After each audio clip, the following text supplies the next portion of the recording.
आप कबाड़ का काम करते हैं, हाँ जी सर। प्लास्टिक इकट्ठा करते हैं, हाँ जी। तो इकट्ठा करके क्या करते हैं? बेचता है। बेचते हैं। बेचने के बदले क्या मिलता है? पैसे देता है। जो कबाड़ आप बेचते हो और जो पैसे आपको मिलते हैं, जब आपने कबाड़ दे दिया दुकानदार को, तो आपका पैसे मांगने का हक है कि नहीं है? हाँ है।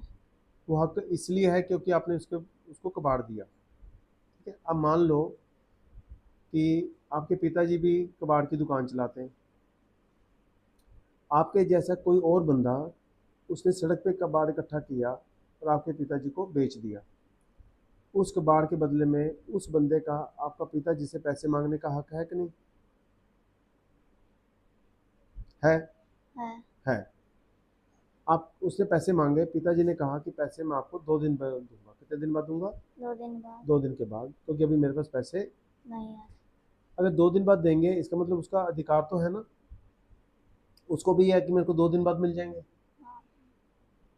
व्यवहार है, पिताजी से कबाड़ बेचता रहता है, पैसे लेता रहता है। उसने पिताजी की बात पे विश्वास कर लिया। विश्वास कर लिया ना कि 2 दिनों बाद पैसे मिल जाएंगे।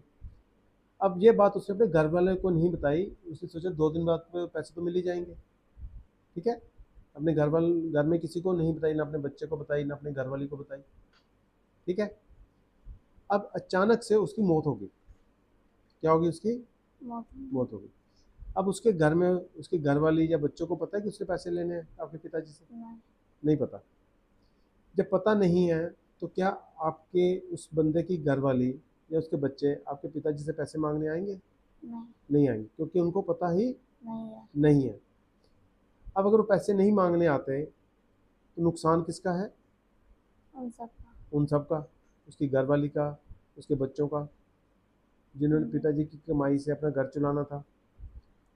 अब पैसे किसके पास रह गए? मेरे पापा पास। हमारे पापा के पास।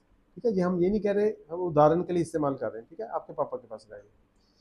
अब ये निर्भर करेगा आपके पापा के ऊपर कि अगर तो उनके अंदर नैतिकता है, उनको लगता है कि मेरी सामाजिक जिम्मेदारी है, जिसका हक है उसको मैंने हक देना है, तो पैसे देने जा सकते हैं।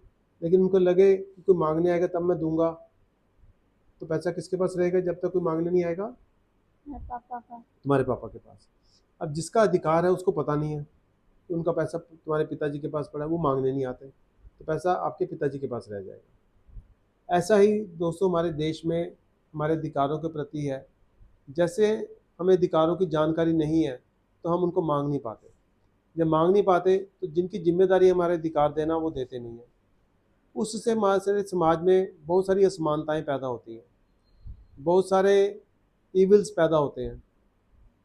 हमने इस पुस्तक संतुलित समाज की बाली रिस्टोरिंग द बैलेंस, ये पुस्तक के अंदर बहुत डिटेल में चर्चा की है, अधिकारों को कैसे जानना है, कैसे समझना है।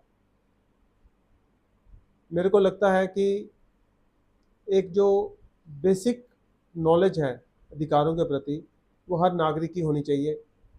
जब हर नागरिक को अपने अधिकारों के बारे में पता होगा, वो अधिकार मांगेंगे, उससे हमारे देश में व्यवस्था में जो असंतुलन है वो कम होना शुरू होगा, और लोगों में असमानताएं भी कम होनी शुरू होगी। तो आप अधिकारों को अच्छी तरह से जानने के लिए, बेसिक नॉलेज लेने के लिए, ये पुस्तक संतुलित समाज की बहाली रिस्टोरिंग द बैलेंस जरूर पढ़ें।